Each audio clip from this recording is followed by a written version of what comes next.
Hi, it is Wednesday, April 1st. We're in a new month, and I'm just checking in today, see how you're doing.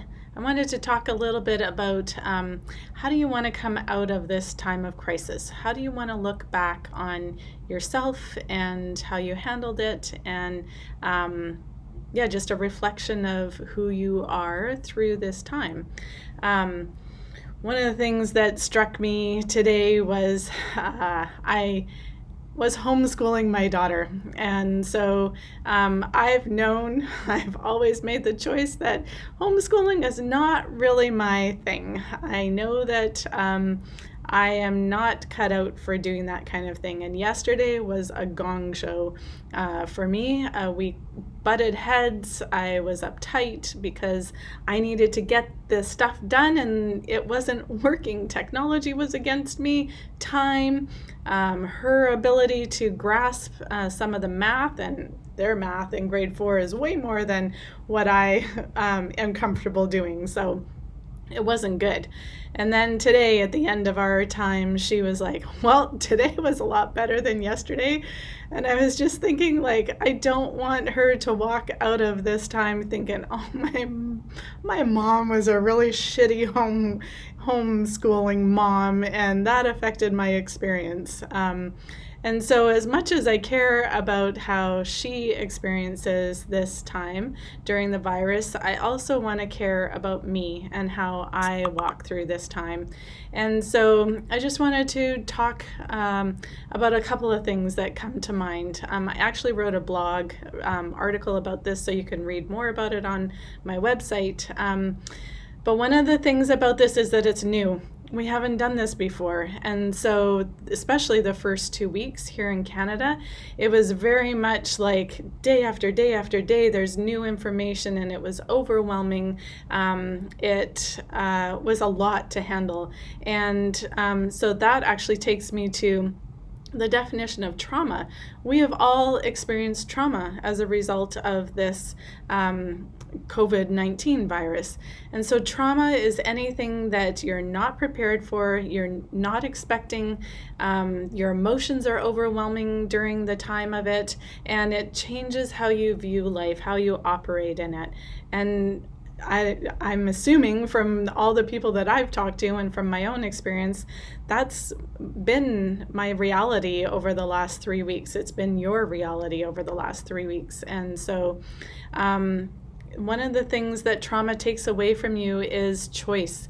It takes away the ability to have a voice in your life. And so what are some things that you can start to put into place to get that voice back, to get back a choice in how you're living and how you're operating in these days and in your life? So I have a couple of suggestions. So one of them is have some fun. I'm really speaking to myself in this too. I am very much like, I have to get stuff done. I have to make money. I have to make sure my daughter does well. There's no time for fun.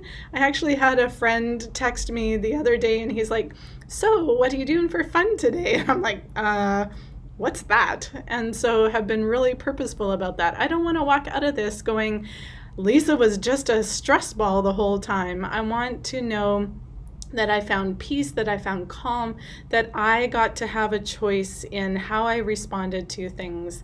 And that actually leads me to the next point. Am I going to let the fear of the unknown, the fear of finances, of health, of the world status, am I going to let that overtake me, or am I going to find ways to cope with that, to manage that fear and that anxiety, and to find ways to help me grow as a result of that, help me to be a stronger person, to walk out of this going, man, that really sucked, and I learned this about myself, and I started to make these changes, and as a result, I'm actually more of who I want to be.